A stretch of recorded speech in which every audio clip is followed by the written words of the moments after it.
Okay, hi, thanks for coming. And first of all, thank you, David, for arranging this. Yes, that's the book, here it is, and I'm just going to say something about it, and the motivation for the book and what it's about and how far we get with it. That's what I knew before the book started, or I thought I knew. So I became interested. I mean, David actually, in a nutshell, said everything that I'm going to say. So maybe you might as well go home and. You're going to put a lot more color into it. So before the book was created actually to find out whether this is true. So that was my idea of it. There are basically, when people talk about singularity, they talk about two scenarios. There is an optimistic scenario which people are usually not associated together. Who's David? Pierce? David? Oh, hi. So David Pierce and Ray Kurzweil have completely different views on nearly about anything. Am I right? But but here they're clustered under. I mean, David hopefully in the next half of the presentation will present his own and other views, but.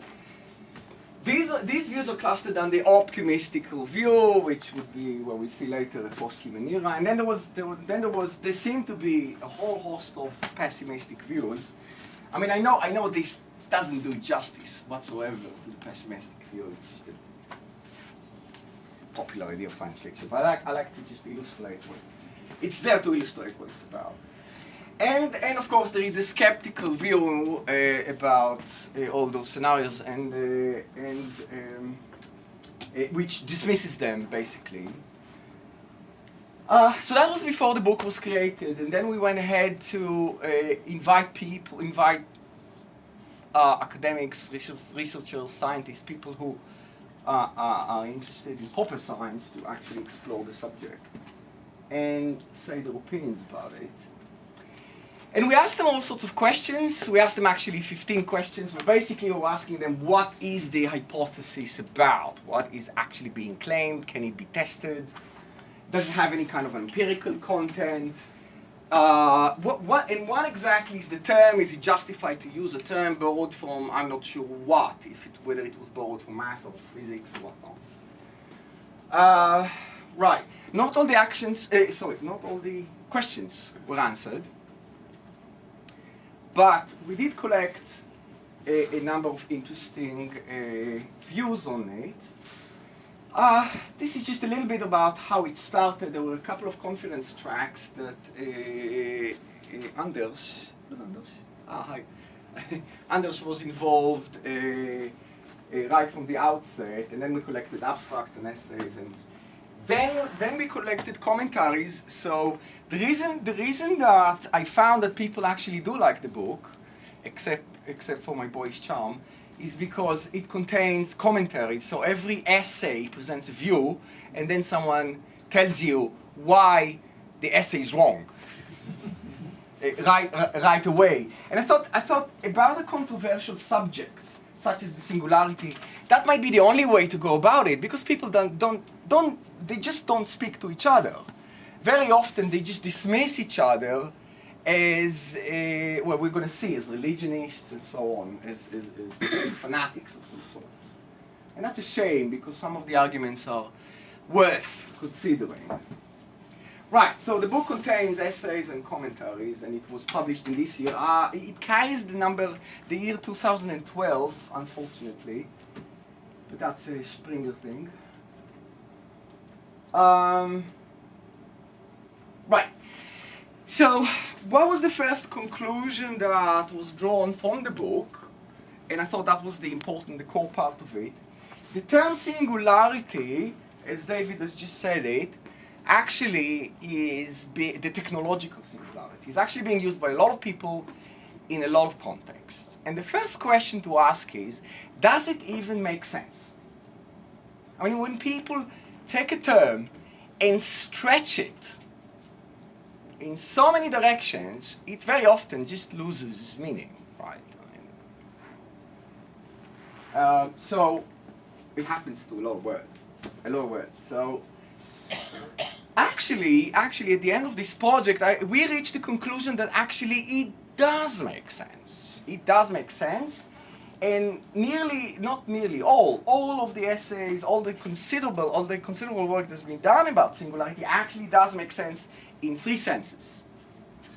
One, when people talk about singularity, they are, well, with one glaring exception. Nick has actually did some work to separate the notion of acceleration, but nearly always there is a notion here of something which speeds up, which leads to it, and what that something is varies from one publication to another, one view for another, one field of study to another. But I mean, Kurzweil is known for counting computations per dollars and the number of transistors on a chip and that sort of thing. But economists prefer much more the notion of growth rate. If you read Robin Hanson or Jim Miller or people who write, or even Nick Bostrom, they focus on growth rate and how that changes in time, and that turns out to accelerate as well in actually quite staggering way. And again, different people count different things. Some people count paradigm shifts. That's a cultural measure that you would see, for example, Dragons of Eden. I have a dyslexic moment. Sorry? Carl Sagan. Carl Sagan never used the term singularity. But if you look in his Dragons of Eden book, you will see he has a week divided by paradigm shifts. And he shows that nearly everything happened in the last, it takes the last, I think it takes the 15 billion years of the age of the universe. It was 15 at the time, and then shows how everything from the Big Bang till the evolution of humans spread on that week, and he shows that nearly everything we're interested in happens in the last 3 seconds of that week. And he shows it very clear acceleration. And actually, I'm going to get back to Alvin Toffler at the end, who's also a natural scientist. But there are other interesting measures, evolution of species, energy rate density, and so on. The bottom line is that nearly anything written about the singularity focuses largely on some measure, some fundamental parameter which accelerates in such a way which has a disruptive effect. And that's the second element, discontinuity. So acceleration and discontinuity. And this discontinuity has been described differently by different people. The most famous one is the one which actually started. That's where the term is taken from Neumann in the 50s sometime? Yeah. He spoke of an essential singularity in the history of race beyond which human affairs as we know them could not continue. What does that mean? Well, Werner Winch, a change comparable to the rise of human life on Earth, and Kurzweil with Rapture. Rapture in, sorry, there's a word in here missing. Rapture in the fabric of human history, and so on. Every person has his own singularity, but essentially there is a sharp discontinuity. Something happens which marks a very clear departure point from what was and what is going to be. Different people see it differently. Right, these two are covered in the introduction chapter to the Singularity Hypothesis, which, by the way, you can find online. It's freely available, the introduction, some chapters. The introduction is very good, by the way. Thank you. Thank you. It's all thanks to David here, who's done. No. The third element is superintelligence. And that's what I'm going to start trying to talk about later on. But David just put his finger on it. In superintelligence, yes, people sometimes talk about what's called artificial superintelligence. Some people speak of some kind of biologically inspired or human-based superintelligence. Basically, superintelligence is fundamental to it, and David and I hopefully will clarify it in a minute. So if one thing came out clearly from this effort is that, yes, there is some kind of a core, a uniform, a common core of ideas that despite the, the broad views that singularitarians and singularity studies express, these are all in common. Oh, sorry. Future. Right. So, like I said, the book seems to have confirmed the view that there is a fundamental distinction between two kinds of scenarios. This is the pessimistic one, and that's the optimistic one. So when people talk about transhumanism and cyborgs and uploads, what seems to be in common between all these visions of the future seems to be a kind of an optimistic, in the sense that we survive as a species. I mean, that worldview of the singularity sees humans in some form or another, maybe transformed into whatever it is, but we start as humans and end up as something else, but we still start as humans. And actually, a post-human future would constitute, by these views, the next rank in the evolutionary ladder. Okay, even if we'll be completely metal, whatever, but our brains would be somehow. I mean, David, you're planning something like that. I would like to be there, yes. You would. Okay. Whereas this scenario, what I call the pessimistic scenario, sees something coming up from artificial intelligence. And of course, I'm trying to pretend there is a sharp distinction here, and David, who's much smarter than me, says, well, yeah, this is not that sharp. And of course he's right, but I think that's the central question, and that's the central debate. And of course, let's not forget the skeptics. We'll get to the skeptics in a minute. Right, what have we done? Do I have twice the same? No, right, okay, So yes, so these were the questions, sorry, I put this slide twice on purpose. So these are the questions, to remind you, what is the singularity, what is being claimed, and these are the answers that were given. One answer is an artificial superintelligence. That's the pessimistic scenario. There was quite a bit about it, there is quite a bit about it in the volume. In fact, 2 parts of the volume are dedicated to it, and I'm going to present only 2 essays for lack of time. Right, one is by Professor Jürgen Schmidhuber, if I pronounce his name correctly. Jürgen, if you see it, please forgive me. Right. Let's see what Jürgen is telling us about machine learning and about artificial intelligence. Right.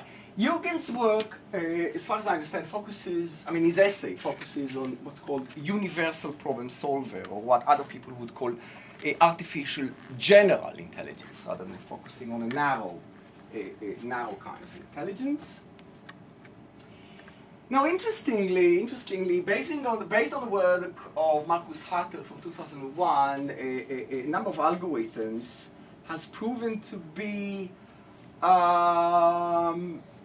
very efficient in theoretical terms, meaning that they converge as fast as we care to measure in complexity theory towards the fastest algorithm of solving any problem. And the theoretical framework behind it, because computer scientists ask questions about theoretical, what's called automata, is what's called Gödel machines, which are self-improving, optimally efficient problem solvers. Quote the definition, and this is one of the most interesting results. Not only they're the fastest, but there is a global optimality theorem. That's what Jürgen is talking about in his essay, where that's a self-improving algorithm. What's a self-improving algorithm? It's very interesting. A self-improving algorithm, or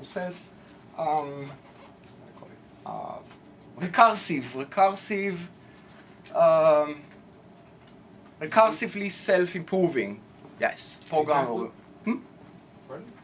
Recursively self-improving, meaning it keeps improving itself. It keeps changing itself. Sorry? A feedback loop. positive virtuous cycle. Yes, Ah, yeah. yes, yes, yes, yes. So they changed their own algorithm. They changed themselves in that process. So the theorem, the interesting theorem is that if you follow that one of those algorithms, then you reach a globally optimal point, which basically means that's the perfect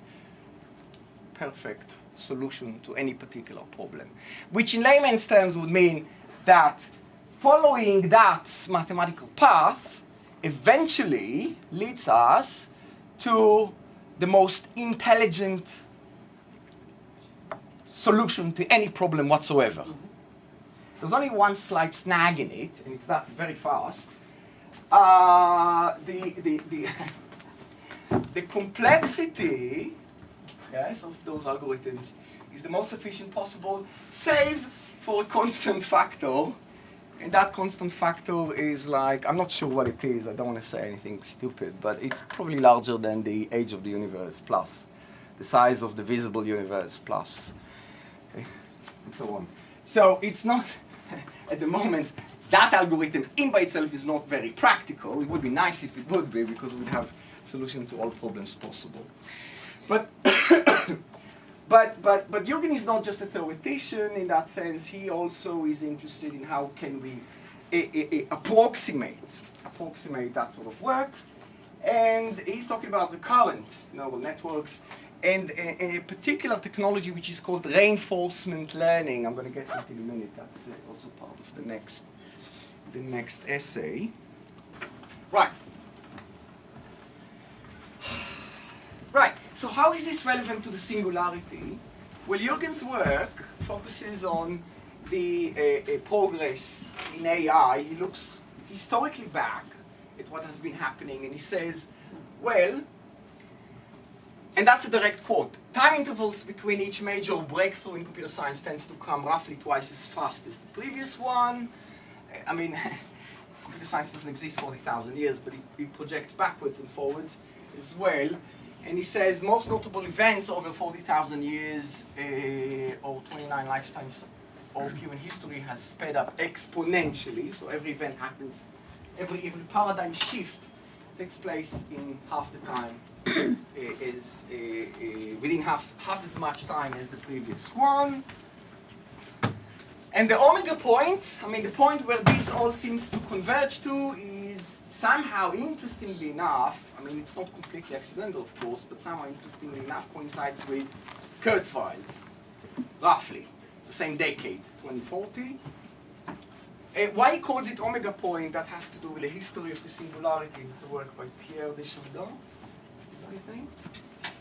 Pierre de Chardin? Yes.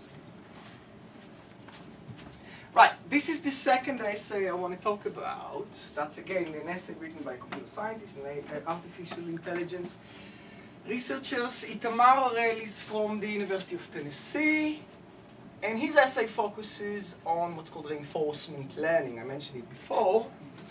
Basically, what happens in reinforcement learning, it's a branch of machine learning, of AI. The learning process is focused on rewards. So the picture is as follows. There is some kind of an agent. This is, you can think of it as a robot, or you can think of it as a baby. And the baby or the robot has an environment, yes? It interacts with the environment and it gets two inputs. One is a state, okay? Is it cold or hot? Is there food or none? Is there solution? Is there a problem that needs to be solved or not? And a reward, meaning that, okay, a problem, I'm hungry, a reward, I'm feeling not fed up, well fed. Yes? So presumably if the action in between those was taking food and putting it in my mouth, yes, in reinforcement learning we say, okay, so by that process a baby learns that if they feel hungry, okay, and take the action of eating, then the reward reinforces that action. So whenever you're hungry, you tend to open up your mouth or cry and then give the sign that you need to eat and so on. So that's going to be reinforced and so on. That's just a very rough, banal picture of what reinforcement learning is. More formally, the way they model it, I mean, they have to model it somehow. The environment is taken to be finite state, discrete time stochastic dynamic system. That's pretty standard. A dynamic system is an evolved version of what used to be called chaos theory, as far as I understand. At each step, K, the agent is in state Sk, and it chooses action Ak, and the next state is Sk plus 1, and there is some kind of a feedback reward, which is associated with the previous state and the action taken. I mean, you might do something else. I mean, you might be hungry. No, I'm not thinking of something good. You might feel playful, see a knife, and play with the knife, and the reward here would be negative, right? So there would be here a reinforcement that would teach you not to. So the actions and the rewards can be all sorts of, problem solvers and actions that a learner, this agent, yes, 007, can learn. And that's generally how the framework is being modeled. That's the problem, how the problem is being modeled. The job of the agent is to maximize the reward, right? So at the beginning, maybe we take actions that don't give us the greatest rewards, but the idea of reinforcement learning is that within time we improve it. Very interesting piece of work. Yes, now Itamar's work also tells us about what's called deep machine learning, and that's another side to it. I mean,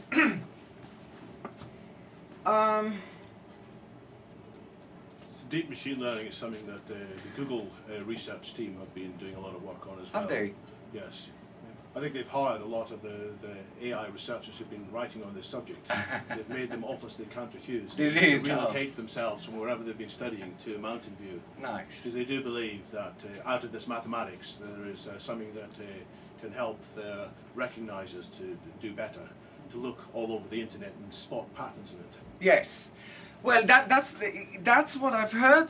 That's what I understood from the essay. So the essay basically says, well, there's a lot of data, and the way our human brain seems to process it is in layers of abstraction. So we don't start off from being born and buying stocks in the stock market, except for some of us.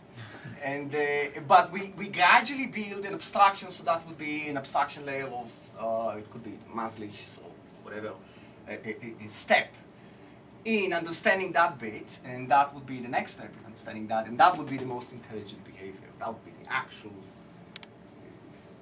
goal of an artificial intelligence to portray that form of behavior, and you do that in those kind of steps. Right, and the conclusions that Itamar reaches. AGI, artificial general intelligence, in AGI reality is inevitable. Once introduced, an AGI will undoubtedly become humanity's most transformative technological force. Here the keyword is transformative. You remember I mentioned disruption or two parameters. Sorry? Discontinuity. Thank you. Yeah. I'm dyslexic and parts of my brain work only when I don't need them. I thought here of playing this bit, but I don't know, maybe most people already seen Big Dog. Have you seen Big Dog? No. You haven't? Oh, you're going to love this. Here. I don't know how the internet's going to work yet. Oh! Let's see how we get on it. No, it didn't seem to work very well. What's going on? It's just playing the slides. Hang on. It's the AI. It doesn't want you to show the big dog. You click on the thing itself. It used to work on my... maybe there's no connection. So what would it see? This looks very weird if you haven't seen it before. It's a robot that's being created by a team in Boston somewhere. And Boston Dynamics. Boston Dynamics. For DARPA. And oh, there it goes.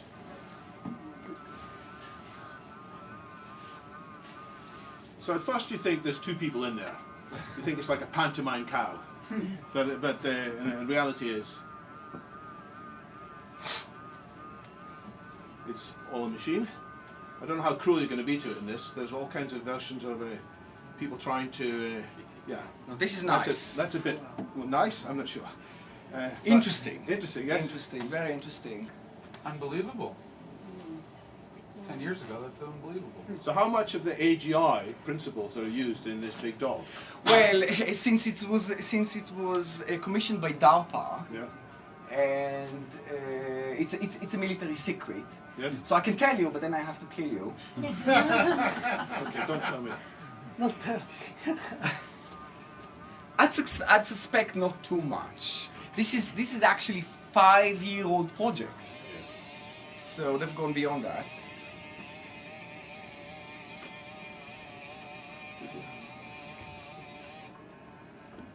So it really looks like there's people in there, doesn't it? Yes, and I think the next interesting bit is here actually. Let me see if I can. It's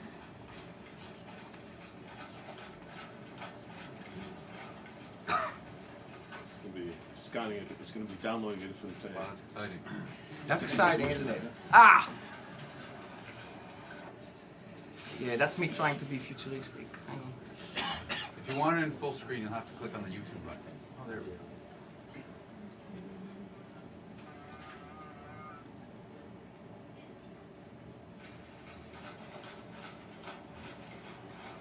So it's continuously processing a whole lot of feedback from its environment in a way that, oh, in a way that people would have thought would have been impossible except in science fiction. Now this is also very interesting. You can sort of see that there aren't really people inside when you this. This very accurate way, a very accurate performance here of jumping over the, and so on. Right. Just to take a moment, everyone should look at the other Big Dog video that is two people in it's a mime. Really quite funny.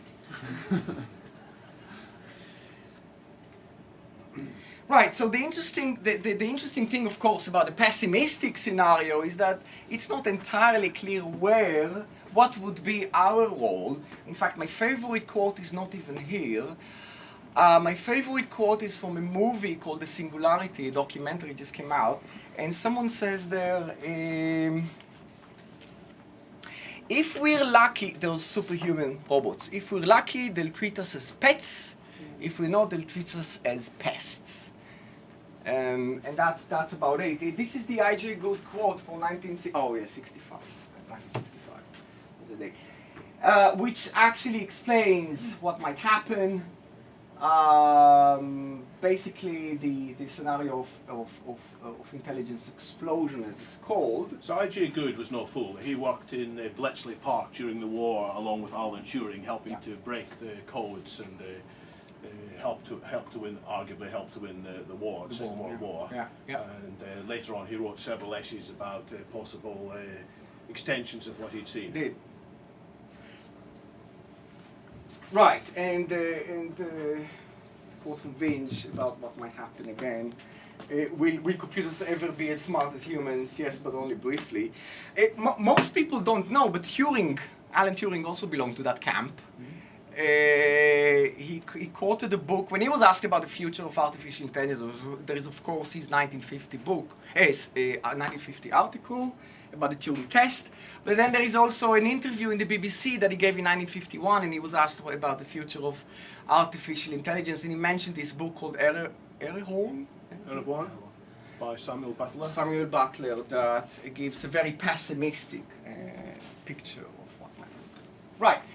Now David here will give a bit later the optimistic scenario, which will cover posthuman and transhuman and Kurzweilian and other visions of what the singularity will be. And this is the next interesting view of the singularity. In fact, this is if you counted numbers, this is the most common view of what the singularity is. Our bosses, Steve, our bosses fall in that category. Skeptics, right? Okay.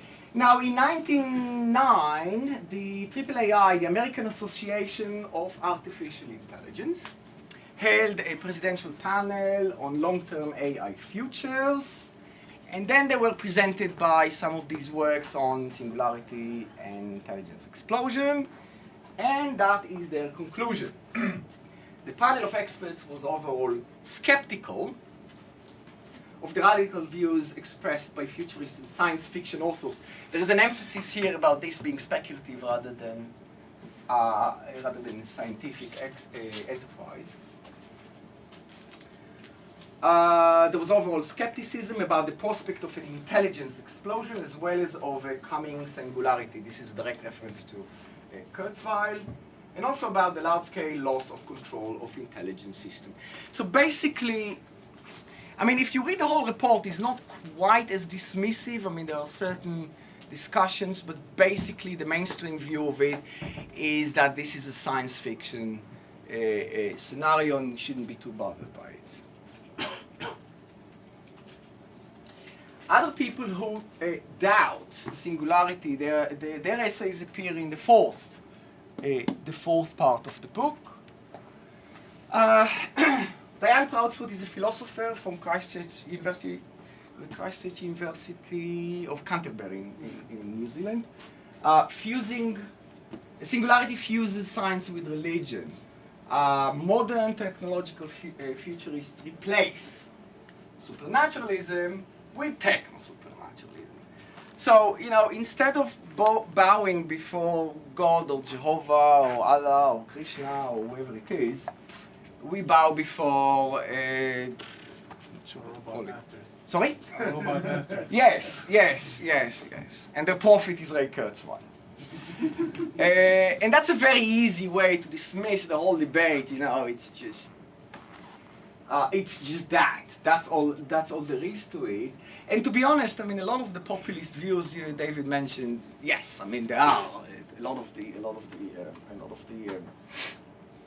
pop culture about the singularity is Armageddon scenarios, not Transformers. Terminator. Sorry? Terminator, thank you. Yeah, Terminator scenarios. Yes.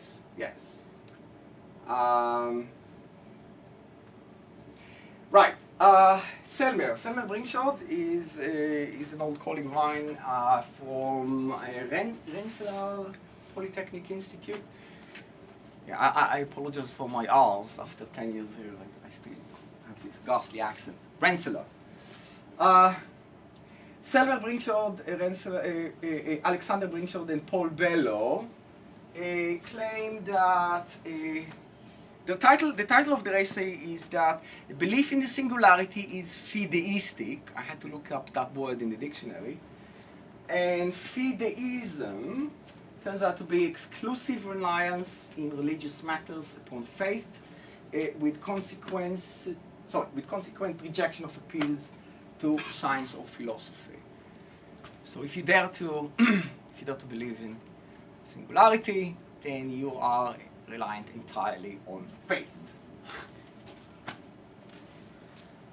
Now, this is the last essay in the book. That one is also freely available by Eric Chaisson from Harvard University. This is the one I mean, David said something about expressing my own views. I've enjoyed reading that essay very, very much. Although it is skeptical in a way, we're going to see how it is skeptical. Or maybe because it is skeptical.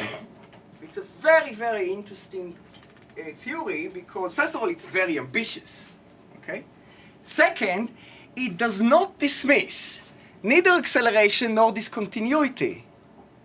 So you get you can look at acceleration, you can look at discontinuity, you can look even in superintelligence, but you still don't need to have a singularity. That's an interesting point. So what does he say? Let's see first of all what he says, because it's a very grand theory. He has a universal theory of acceleration. And he places his theory, it's a physics theory by the way, he places his theory all the way from the Big Bang till today. And how could you possibly place all that entire duration, how could you possibly place it on one axis? Okay, we're going to see in a moment, but that's what he does. And he claims, okay, if we look at the time between the Big Bang and today, there's been an increase in complexity here, which is in physical systems, an increase in complexity here, which is biological systems, an increase in complexity here, which is the cultural system. This is the last 200,000 years. And what he says is this. All complex systems, and that covers galaxies, stars,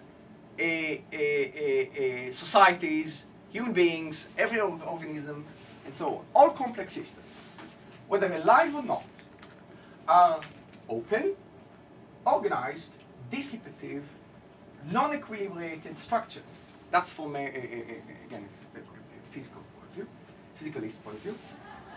That acquire, store, and express energy. Right. So from that observation, he goes on to define something called energy rate density. And it's a very interesting metric. Now, energy rate density is the amount of energy passing through a system per unit time, per unit mass. Meaning, well, it's a rate. So if you use that rate to measure all these things, you're getting this very interesting accelerating curve. Now, how does this work? Well, let's see. He shows that physical systems have energy rate densities between 1 in 1,000 and 1 in 100. Biological systems have between 1,000 and 100,000 energy rate density. And cultural and technological systems have a yet higher, for example, a jet. Ooh. Okay, this one is a jet. What have we done here? What doesn't it show anyway? Right. So cultural systems have 5, 6.5, and 5 and 7.5 zeros here. So agricultural systems have a lower rate than factories, which have a lower rate than aircrafts. 10 to the power of 7.5 is a jet, I think a Boeing 747 or something like that. Energy rate density. Now, it's very interesting. You're thinking, hang on, the sun has a lot more energy than a human body. How could you possibly say that? Well, that's the interesting thing about energy rate density, because it's about not just about pure energy, but also energy per unit of mass, per unit of time. And it's about the flow of energy, rather the actual accumulation of it, let's say. So that's really very interesting theory. And what does he say? What does Eric Chaisson then say about the singularity when he says, yes, in 2040, yes, we might very well have superintelligence. But the reason we mark that point and we're so excited about it is because we can't possibly look beyond it. And in fact, that coincides also with whatever everyone else says about the singularity, isn't it? It's such a departure point, you wouldn't know what's behind it. But I mean, it's such a departure, what Eric Chaisson says, it's such a departure point that every point after that departure point would be at least as big as that departure point. Meaning that what we call the singularity, from our perspective, would be ginormous, but what would happen afterwards would be even greater than that, and greater than that, and greater than that. So this clinging to that particular date, 2042, whenever we are going to be fully, whatever, avatars and whatnot. or we're going to have intelligence explosion and whatnot. What lies beyond, according to this graph. So that's even more of a reason for us being apprehensive about that point. If it's not just going to be a big change, but a big change followed by a bigger change followed by an even bigger change, it's even more of a reason for us to be apprehensive about stepping off that particular cliff. Yes, in terms of what's going to happen to us as pets or pests or whatever. Yes. So in that case, it's underscoring the argument to take some of the arguments about the singularity seriously, and to try and end up not as pets or pests, but as sort of riding the singularity instead of being drowned by it. Yes, I agree. I mean, the practical conclusions here would be very similar, I think. Yes, but I think what I find very appealing about this theory, I mean, there is a certain problem with theories which give too much, maybe, or a lot of emphasis and attention and a risk associated with one particular point in time or one particular event. This is a much grander theory which puts everything in context, and it tells us, well, yeah, it is coming. I mean, he says so explicitly in his book, in his essay. In the book, he says, yes, it's coming. Yes, all these things are very probably are going to happen, but then what's going to happen afterwards is going to be at least as interesting. There is no reason to claim that the next evolutionary leap forward beyond sentient being and their amazing gadgets will be any more important than the past emergence of increasingly intricate, complex systems. He actually looks backwards and says, you know, what happened so far has also been is amazing in many terms, which actually does, again, coincide with other singularitarian views. Right. So let's summarize. So the book gives essentially three categories of hypotheses. Two scenarios, two categories of hypothesis, and one null hypothesis, you could say. The optimistic, what I refer to as the optimistic, the pessimistic scenario, and the dismissive or the skeptical scenario, skeptical view. Right. But of course, like any proper scientific progress here, you make one step forward, and you get 10 as many questions, 10 as many new questions. And some of them are still similar to the old ones. For example, what is the empirical content? But then the other questions are arising from those scenarios, and then what we can do about affecting the outcome. Right. Now, I'd like to tie in this piece of work, just before I finish, with another very interesting work which seems to have been neglected since it's been published. That's Future Shock. That's a most extraordinary, for those of you who don't know about it. How many people here have read or are familiar with Future Shock? Quite a few, yes? Oh, wonderful. Well, okay. When I speak to social scientists, they say, oh, yes, he fell out of fashion, Toffler fell out of fashion long ago, and nobody heard of him. He's still alive, and his wife's still alive. They're still writing interesting stuff. Do they? Oh. I have that. I sit on a committee with Tofflers. You do? Yeah, at the World Future Society. Oh, brilliant. And how is it like? He must be an extraordinary person. Sorry? He must be an extraordinary person. No, he's boring. Well, only compared to you, Brian. I find this book extraordinary, but that's not why it's here. It's here because I find it extremely relevant. I mean, you can find in Future Shock, I mean, I don't have all of it here, but in Future Shock you can find acceleration, you can find discontinuity, and you can even find in a book that was written in the 1970s. I mean, seriously, I was 3 days old, some of you were around, some of you were a glint in the eyes of your parents. He found then even hints about the superintelligence. An incredibly insightful book, I find. But he also says something very interesting about the objections, about the skeptical view towards the singularity. And that's what I would like to emphasize here. in the 3 short decades, that would be my answer. That would, had I been contributing to the book, an essay or a commentary, I would just cite this. And I would cite this next to the skeptical papers. And I would say this. In the 3 short decades between now and the 21st century, that was in 1970, don't forget, millions of ordinary, psychologically normal people will face an abrupt collision with the future.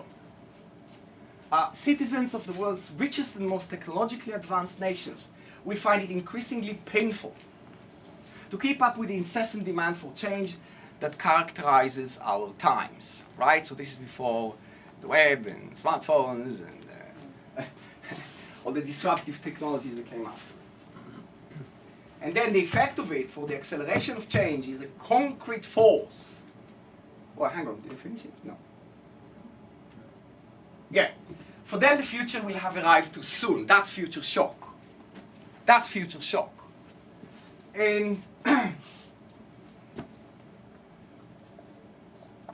and what does it mean? For the acceleration of change, this coming train is a concrete force that reaches deep into our personal lives, compels us to act out new roles, and confronts us with the danger of a new and powerfully upsetting psychological disease. So what is he saying here? What is he saying here? He's saying that people who deny the potentially people who deny the singularity, bioconservatives of all sorts. I mean, I just stuck someone's picture here because I felt it was funny. Are living in denial. Their way to deal with future shock. I mean, we're all in future shock. Even people who looked forward and foresaw it didn't quite imagine how it's going to be like living it, right? And some people deal with it just with denial. Here, this is a lovely quote. Thus men move swiftly into an unexplored universe in a totally new stage of eco-technological development, firmly convinced that human nature is eternal, or that stability will return. He stumbles into the most violent revolutions in human history, muttering, in the words of one famous though myopic sociologist, that the process of modernization have been more or less completed. Now, I gave a singularity, oh God, this is going to be on the internet. I gave a singularity talk at the University of Essex. Live right now, actually. I hope nobody's watching it for me. I gave a talk about it, and The AIs are watching. The AIs are watching. Nearly every person sitting in the room had that reaction.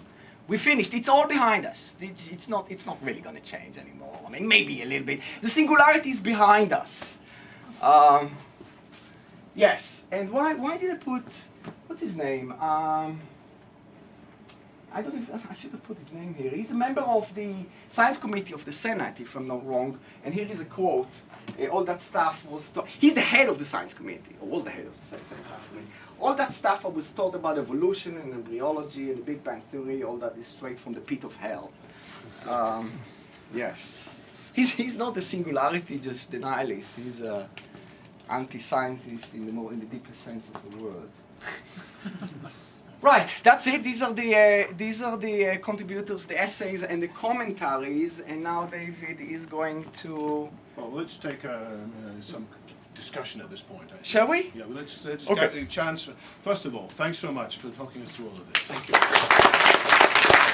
Amnon describes me as an optimist, and it's true in one sense, I suppose. I'm an optimist. I think that I tentatively at least believe that our future lies in gradients of intelligent bliss, orders of magnitude richer than anything technically feasible today, and I think we're going to abolish any form of suffering or experience below hedonic zero in our forward light cone. So in that sense I'm an optimist, but unfortunately I think that's only a tiny little corner of reality. Globally I'm afraid I've got a much darker view of reality. But what I'm going to talk to you a little bit about today is the prospects of biological superintelligence. But first of all, yes, just 4 questions. Will post-human superintelligence be eugenically redesigned biological descendants, a Kurzweilian fusion of humans and machine intelligence, a non-biological singleton artificial general intelligence as prophesied by the Machine Intelligence Research Institute, or none of the above, or possibly some combination. In fact, of course, that's very simplistic. It's quite possible, indeed, quite likely some combination of one or two, but the third possibility is also very interesting.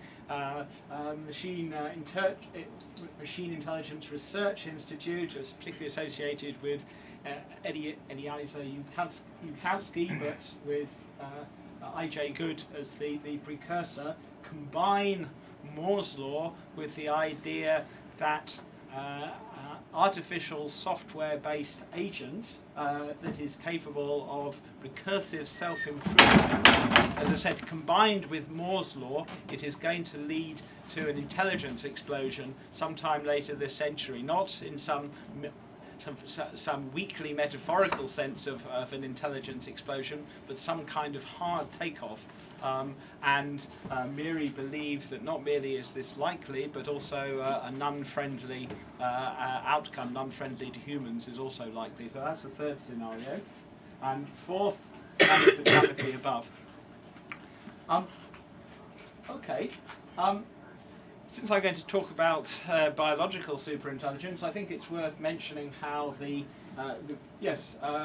Chinese have a very different perspective on eugenics than we do in the West. As we know from the 20th century, eugenics can lead to an absolutely horrible outcome, a whole experience of the Third Reich, and therefore the very notion of eugenics is taboo. But the Chinese have a very different historical memory. They most certainly want to achieve world domination, if they certainly can. Essentially they have been gathering the genomes of some of the smartest people around in China, Europe and America, and at least sections of the Chinese elite would very definitely like to breed super geniuses. And here, what I want to do is just to conduct a little thought experiment. What I would do if there were no ethical constraints and you gave me several $1 billion and actually asked me to breed posthuman super geniuses, essentially of starting from scratch today, or rather with existing humans. And what I would do, starting with some of the brightest people alive today, let's take Anders for instance, I would, and this is assuming cloning technology, what I would do is I would take multiple clones, but this is the critical thing, I would tweak their genomes so that they had a number of intelligence relevant alleles, which could then be overexpressed, and essentially hothouse these clones. Now, intuitively, this of course is extremely slow, but one needn't wait 25 or 30 years to see who turn out to have, which clones turn out to be the most promising. What I would do, if at the age of 8 or 9 one of these super geniuses was working on M theory, or, and this is the absolutely critical point, was making incredible progress in the field of intelligence amplification, that clone, him or herself, would be worth cloning again. And now imagine this process being done recursively. There would be no technical reason why I would argue that one couldn't have a biologically based superintelligence within 100 years. I'm saying biological superintelligence, but of course as we develop so-called narrow AI, and I'm coming to this in a minute, the smarter our AI, the more it will enable us, our descendants, to recursively self-edit our own genetic code. Anyhow, that's just a taster. we talk about superintelligence as though we know what we're talking about, but it's worth recalling that the very notion of intelligence is hugely contested. Intelligence is often standardly measured today by IQ tests, but the very notion of IQ is extremely controversial. For a start, today's IQ tests have no kind of ecological validity. Essentially, they're mind blind. If one wants an IQ test to have any kind of ecological validity, it has to capture one of the, perhaps the handful of, one of the critical features that drove the evolution of distinctively human intelligence, and that is our superior mind-reading, perspective-taking capacity. And that, together with generative syntax, as I said, is what makes us distinctively human today. And so today's IQ tests capture only one part of intelligence. And so I think in any case we need a far richer conception of what intelligence is, so we know what we're trying to amplify. And simply sticking the word super in front of intelligence may give, well, essentially, it is extremely unclear, to put it mildly, what exactly a superintelligence would be. It's not some trivial nitpicking semantic point. Now, I expect most people here recognise Alan Turing. Not everyone will recognise Alexander Shulgin, because I would argue that full spectrum superintelligence will have to master not merely the formal properties of mind, but also the subjective first-person properties of mind. Now, this distinction can't be entirely clean, or I wouldn't be able to talk about these first-person properties at all. By first-person properties, I mean what philosophers call qualia, essentially the phenomenology of experience. And we do not currently understand why consciousness exists at all, why it has any of the manifold properties and textures it does, and critically to what I'm going to argue, nor do we have any idea really of how the mind-brain solves the binding problem. And I would argue that the way we solve the binding problem is the greatest cognitive achievement of organic mind-brains over the past 500 million years.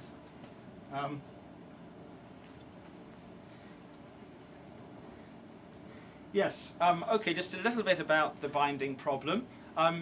By way of illustration, perhaps a couple of examples. First, well, no, let me just start with the brain. Somehow, the mind-brain, on the basis of distributively, or apparently distributively processed edges, textures, motions, processed by different sets of neurons in the brain, combines those features into unitary perceptual experiential objects, and somehow too these experiential objects are embodied in a dynamic world instantiation that each individual mind-brain instantiates. One is often told that neurons, the mind-brain, is extremely slow compared to digital computers, but somehow, right now, your mind-brain is generating what appears to be a mind-independent world populated by multiple figures, including what appears to be this rather odd figure several meters in front of your body image. And no one actually knows how we actually achieve this. It ought to, by most lights, to be physically impossible. I can speculate how we do it in a little while if you like, but if we have time. By analogy, and this is an analogy, imagine the population of China, 1.3 billion skull-bound Chinese minds. How is it that regardless of how that these individual skull-bound Chinese minds arrange themselves, you are never going to generate a unitary subject of experience or bound experiential objects? Now, you might ask, well, how do I know that this isn't the case? Couldn't the population of China actually form a subject of experience, a unitary subject of experience? And the answer is, I don't know, this isn't the case. But if this were really the case, then this would be a breakdown of reductive physicalism and essentially the unity of science. It would be epistemically catastrophic.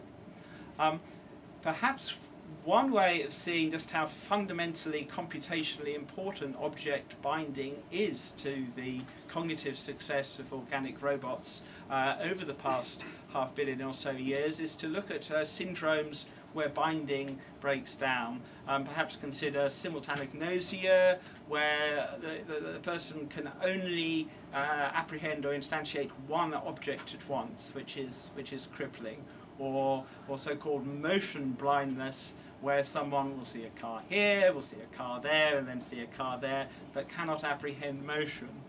Or consider, for instance, a florid schizophrenia. People with florid schizophrenia lack the subjective unity, the synchronic unity that makes you a person. And I would argue that this is computationally absolutely fundamental to our success. Okay. 3 scenarios then.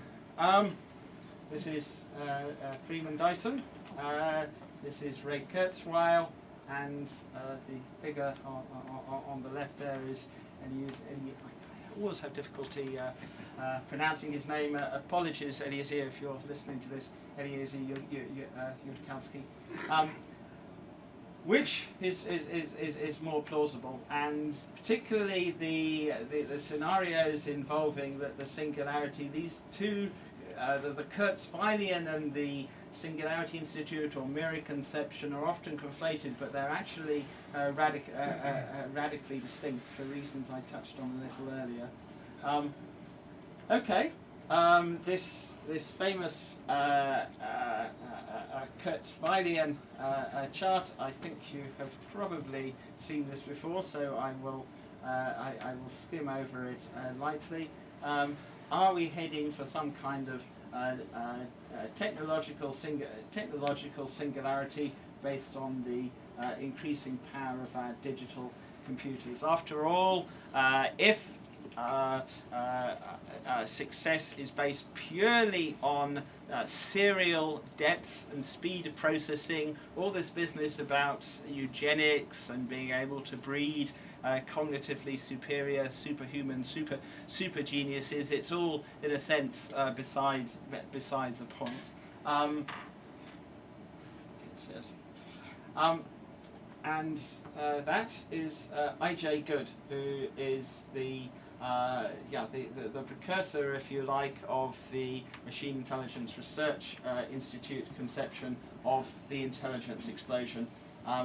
Moore's law plus recursively self-improving software-based minds will culminate in a runaway intelligence explosion.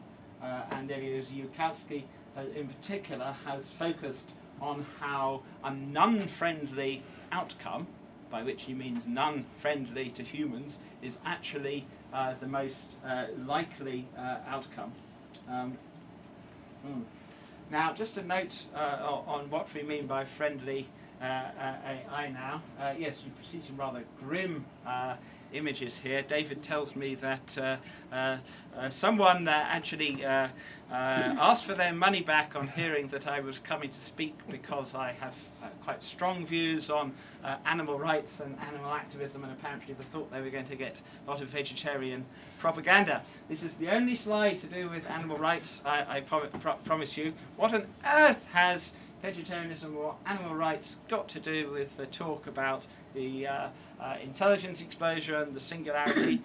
The answer is actually quite a lot, because essentially we are concerned with the fate of cognitively humble beings in the presence of unimaginably vaster intelligence. Why should post-human superintelligence care about little ant-like, dog-like or pig-like creatures? Personally, I think if one has an enriched conception of what full-spectrum superintelligence involves, then this future post-full-spectrum superintelligence will care about the equivalent of ants. because full spectrum superintelligence entails understanding both the formal and the subjective properties of mind.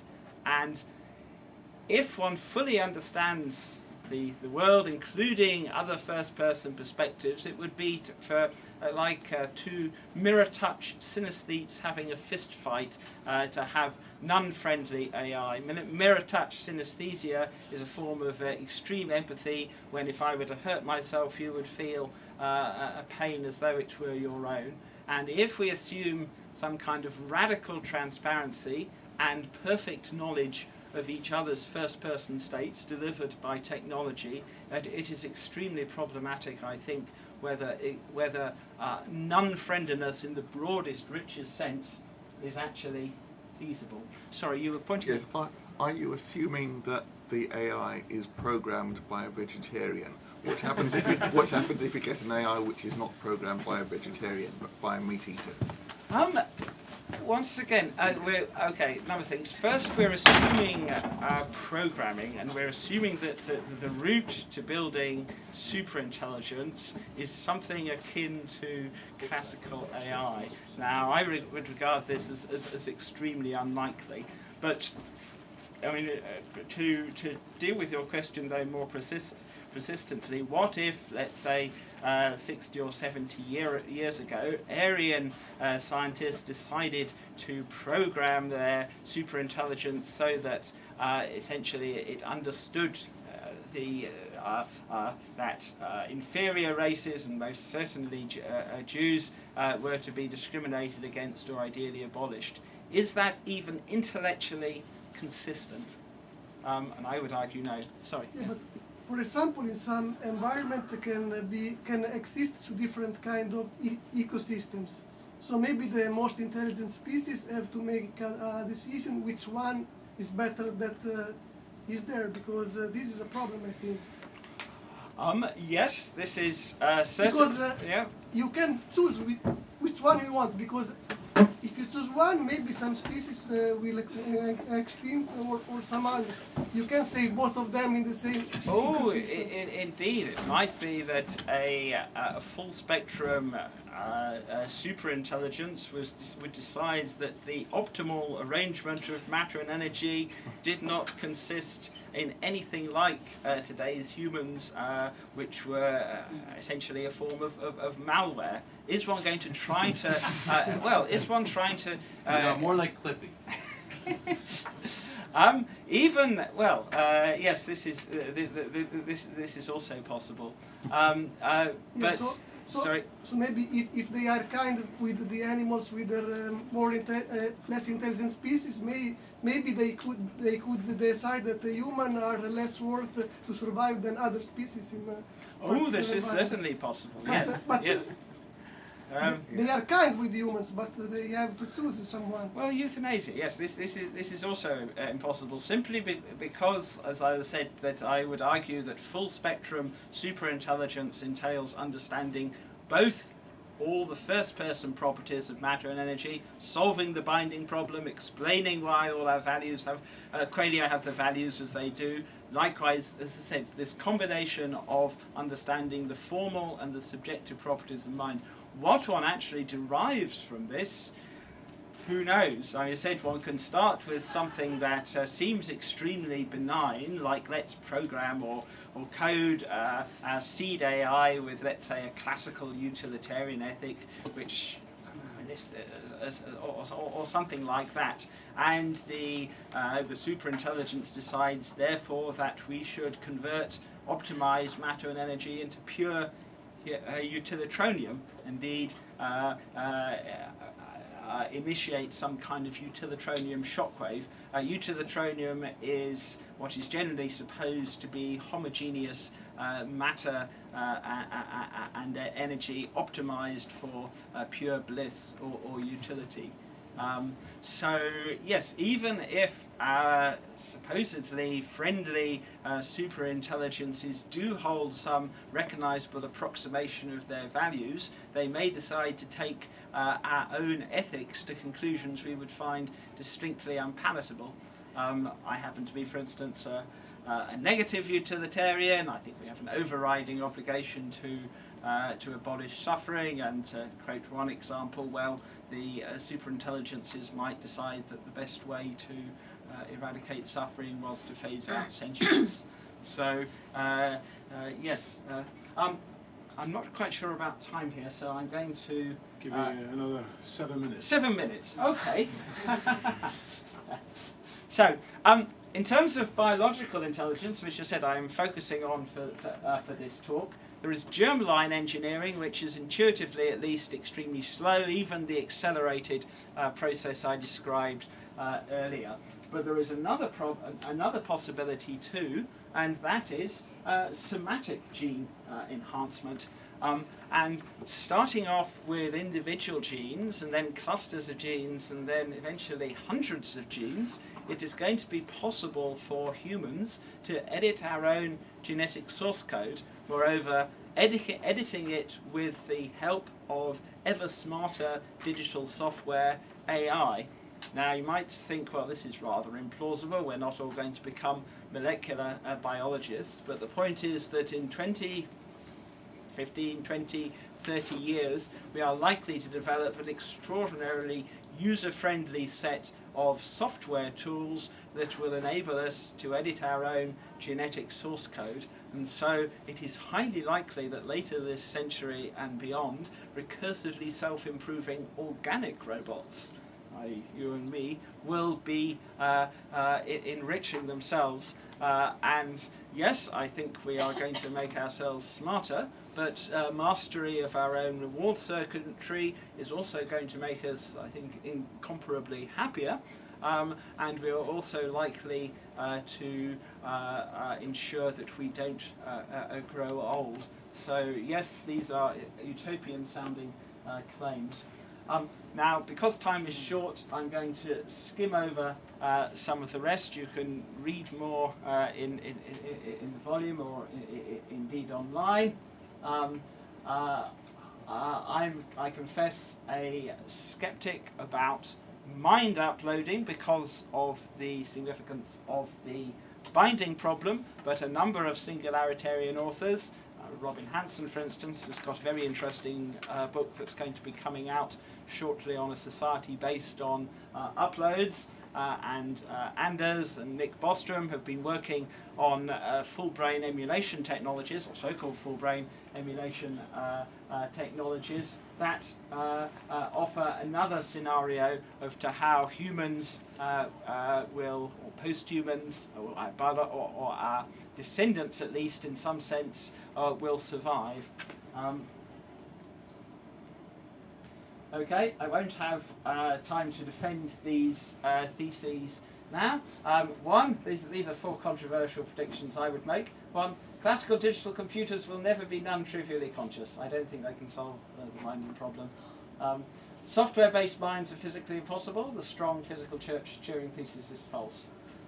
3, humans will never upload our minds. The phenomenal binding problem defeats the possibility of our digital emulation.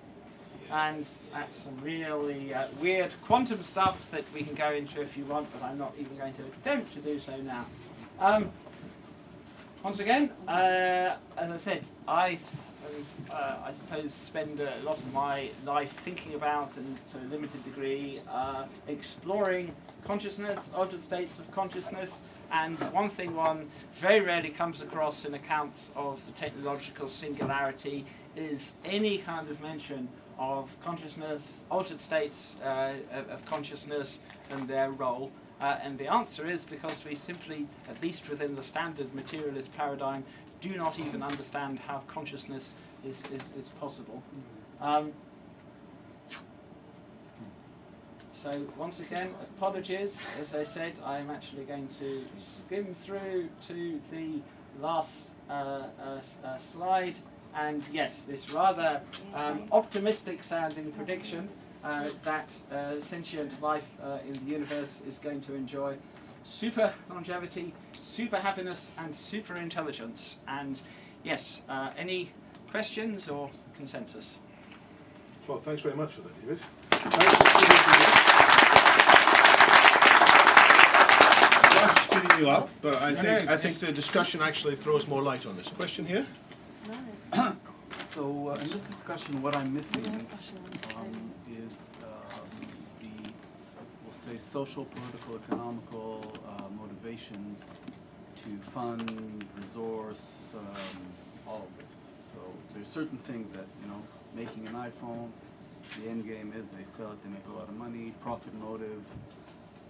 I don't see the connection here. I don't see how it feeds into why they would develop these things, because there'd be somebody out there willing to pay a lot of money to have his mind uploaded into an external body and live forever. Is that the connection? Well, there are a number of different models, socioeconomic models here. You're absolutely right that singularitarian thought is generally quite weak on sociological depth. And that's a very important point. But there's one model, the Chinese essentially statist model, in which the state is going to be pouring resources into AI, AGI, eugenics. Then there is the more fundamentally free market model. But clearly, if there is the opportunity to enjoy, for example, enhanced intelligence, super longevity, enriched reward circuitry, I think a lot of people will pay for it. So the profit motive clearly can be extremely powerful too. So when I'm walking down the high street and past Boots, I see lots of advertisements, anti-aging. You know? Come in and pay money and get cream that will stop me having the appearance of aging. I do believe that there will be some part of the pharmaceutical industry in due course will be able to sell drugs that make us smarter and make us happier. There are lots of regulatory issues just now and maybe you haven't gone off. So I think there is some drivers. Of course the military are interested in some of these enhancements as well. Big Dog was partially funded by the American Department of Defense. Will there be big financial drivers to all of this? Unclear, but I think there'll be enough financial drivers for some of the building blocks. And out of the building blocks, suddenly, then we'll be able to reassemble them in different ways. So there's a question there? Yeah, thanks, David. That was really interesting. Sorry, could you just repeat again very simply what the binding problem is?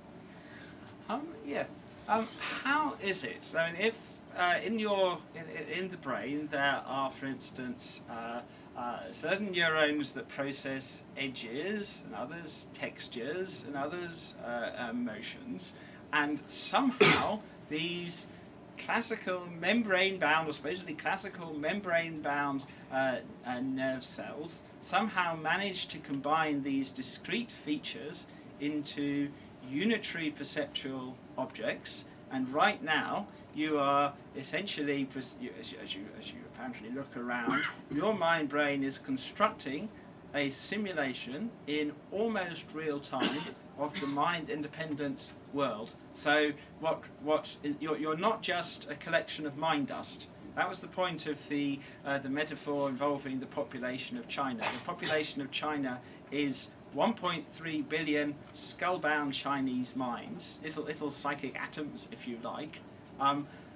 But at no stage it would seem to be magical and impossible. However they arrange themselves, can the population of China somehow configure itself so that suddenly a unitary subject of experience switches on, or any bound experiential objects.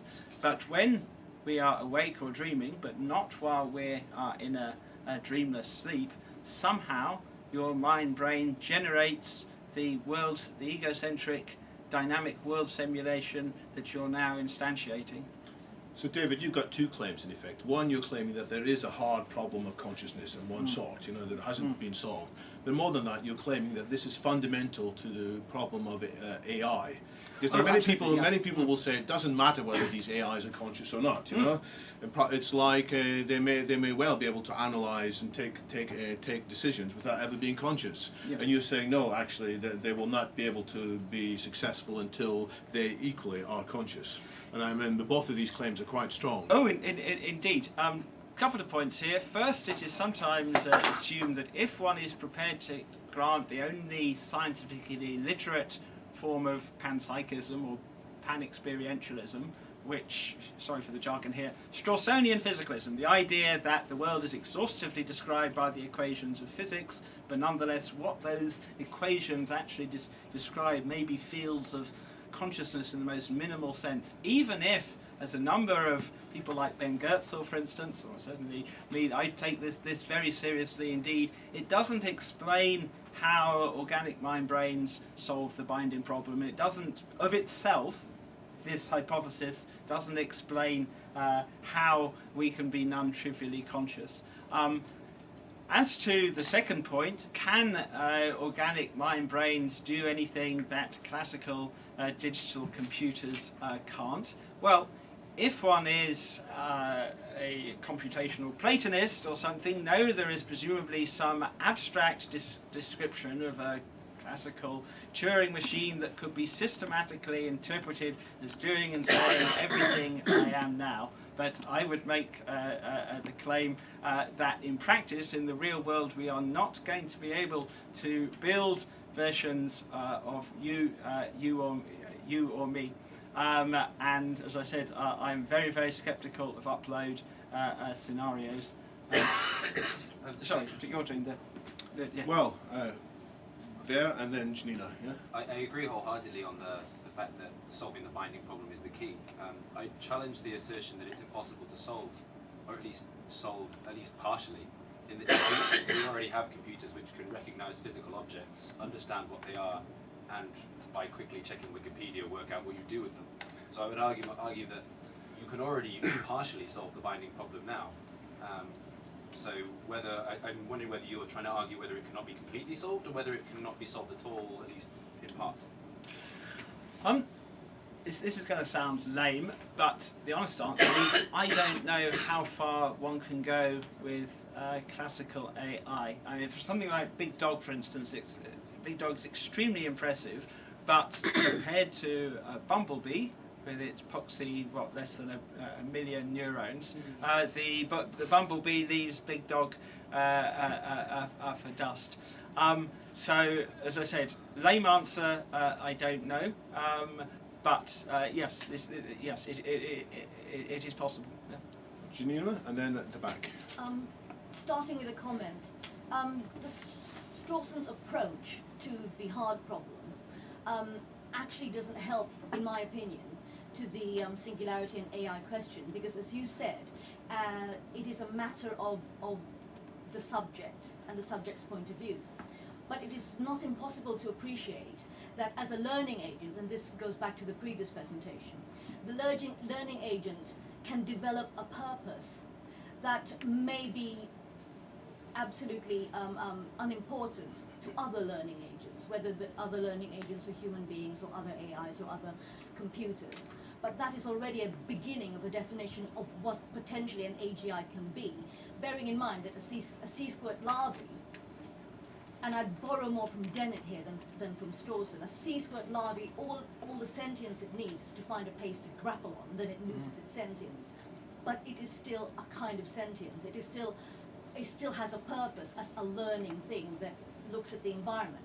So my question would be, in the whole AGI and singularity discourse, is there any kind of study or research being done into the development and emergence of AGI as an evolutionary concept? Because they are not likely to emerge alone. In fact, they won't. They will have some kind of symbiotic relationship with, at the very least, human beings, and probably with each other.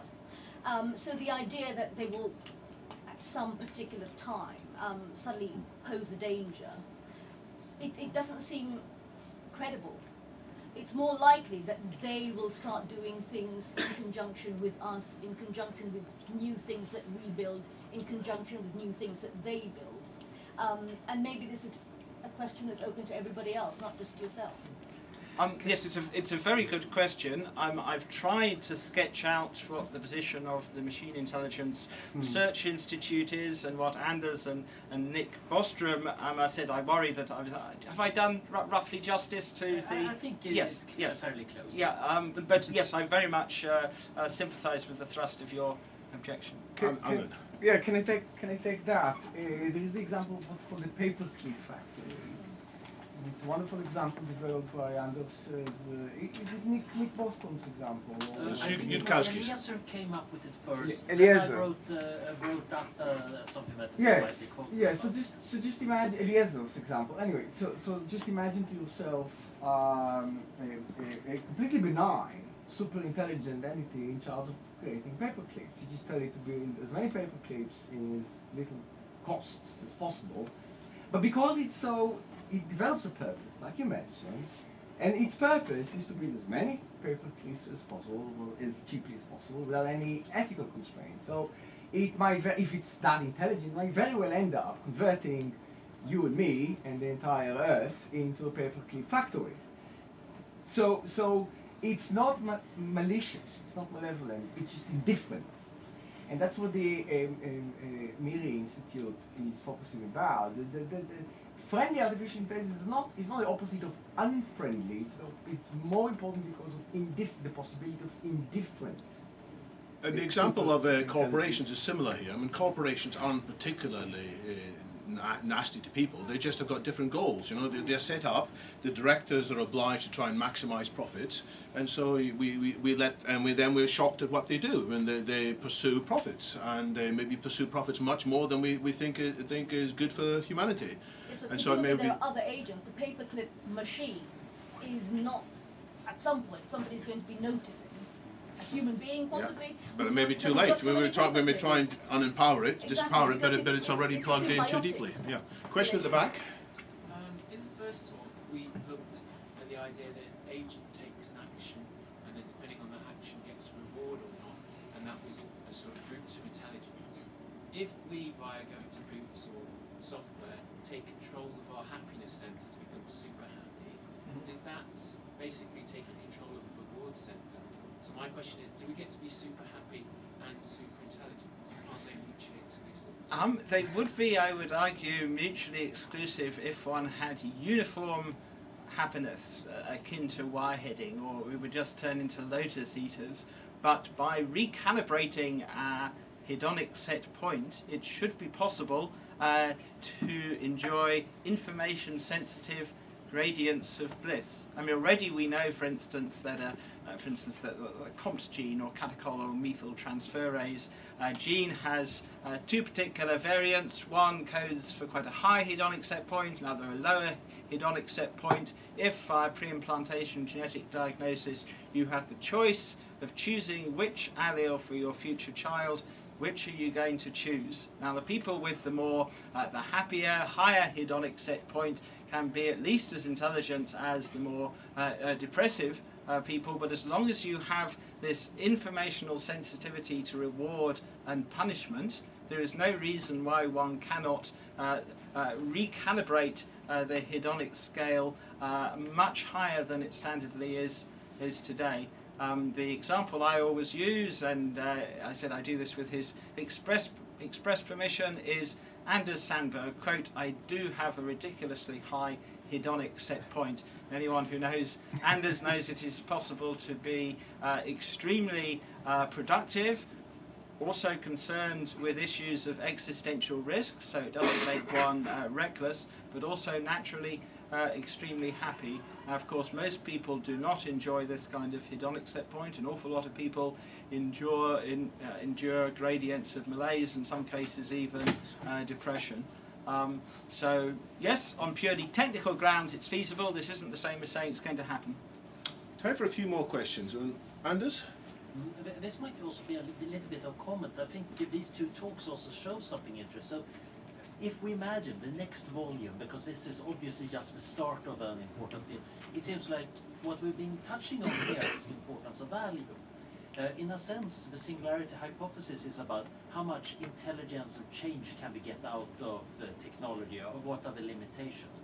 What we've been talking about in this later part of the discussion is quite a lot about value. Both how can we make sure this produces something good, but also in a sense, how can you maximize value? So one really interesting question I think Robin Hanson posed was, how much value can you get out of 1 kilogram of matter? And we have no clue about the question. We can make some estimates about how much computation we can do with 1 kilogram of matter. But we can't even grapple about the question, how much value can 1 kilogram of matter actually produce? But we have been getting better at it throughout civilization. Yeah, and we're now able to reuse more and more of our waste as well, so we can go yeah. back to our waste. So that's in a sense value in the sense of utility for practical purposes. But it might, philosophers have of course been trying to figure out in the subfield of axiology what is good, what is real value. And of course, like philosophers, we haven't exactly reached consensus for the past 2,000 years. There have been some progress, but maybe not much. It might be the same kind of really hard question like what consciousness is. And it might also be just as important. I might disagree with quite a lot with David about whether machines could have consciousness and so, but I'm willing to, let's try that by uploading a brain and see if it claims to be conscious afterward. It might be even harder with value, but it seems to be a really important question. I like that slogan, responsible stewardship over Hubble volume, because in the end we want to make sure that the Hubble volume of reachable space actually get the best possible future possible. Except that we don't really know what best means here.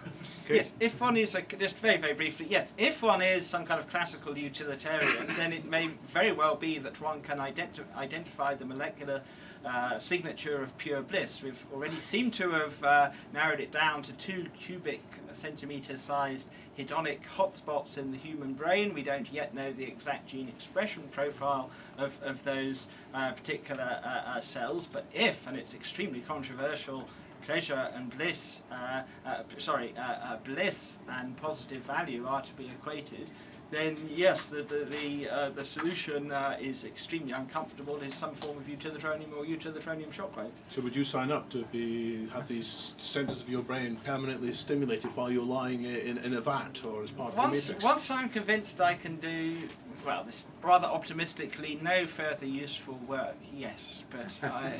Question, Steve? So you mentioned that, if I understood correctly, that a full spectrum intelligence AI would of necessity be empathic. Yes, one has to tread quite carefully. Yes, sorry, yes, I'll let you finish the question. Yeah. So, but one predominant view amongst evolutionary biologists to explain why our species is more empathic than other primates is because we have a predisposition to social learning over individualism. Because in our ancestral environment, fitness pales were very noisy because of the dynamic environment. And this has all sorts of advantages, but it also leads to very many cognitive biases, for example, conformist bias. So according to this view, this is why we still believe in homeopathy at the moment, despite the fact that there's lots of evidence to the contrary, because we have a predisposition to cultural beliefs over individuals. If that's the case, then these biases would go hand in hand with empathy. So one would need some way of countering those cognitive biases if you had a full spectrum intelligence. Okay, so that's a good research project, I think. Let's not go down that route just now. Let's take a couple more questions and then we'll break into an informal setting. So, yes, sir? Yes. It's more than a comment than a question. I see that there's a lot of emphasis on the increase of intelligence, but I think that just increasing intelligence without increase of emotional capacity, cognitive biases, and in general betterment of the human mind, I think that all the increase in intelligence will have some kind of a gap between our cultural mind and the technological mind. I don't think you'll get much disagreement with that. We may not have been emphasising that point, but I think all three of us will echo that view. Brian? David, really, really interesting stuff. To take a sort of not so happy, excited look at it, is there's another talk a couple weeks ago about enhancement. Anders, you were there, the one with the brain boosting drugs and whatnot, and someone was mentioning, they were talking about enhancement and cognitive enhancers and all that. And what was interesting to me is that I found out there's no word for the opposite of enhancement, actually. And because someone was talking about, all right, so given a regulatory framework where we can have this, and we have the law and the right to be able to cognitively enhance ourselves, and this is great. Presumably, if there was, these drugs that would have no side effects, presumably, right? So no side effects, regulatory framework, legal, and we have the right to change our mind. Why wouldn't people end up doing cognitive de-enhancement? Oh, it's ethyl alcohol. This is what academics exactly. say. Well, we're talking about really high quality ones, and so just the whole idea of rather than wow, everyone wants enhancement, rather the question of de-enhancement, and just to add to that side thing, I kind of look at a lot of where the future of a lot of the regular people will go is more and more of synthetic perception. So the synthetic perception ending up being more and more, and the thing about the possibility of upregulating the hedonic set point, or being able to achieve superintelligence, or any of these things, the combination of all this sort of goes to that if you have synthetic perception of happiness, then what you're actually achieving, feeling as happiness, doesn't necessarily have to be anything that it is. And that essentially, how much of the future do you see, being something where it's not about people feeling happy because they're watching TOWIE? I think this comes back to the critical importance of recalibration. If one recalibrates the hedonic set point, it is, at least in principle, possible to retain your existing values and preference architecture. Whether we will choose to do so is enough matter. That's the question. It is not. One shouldn't equate being blissful with being blissed out.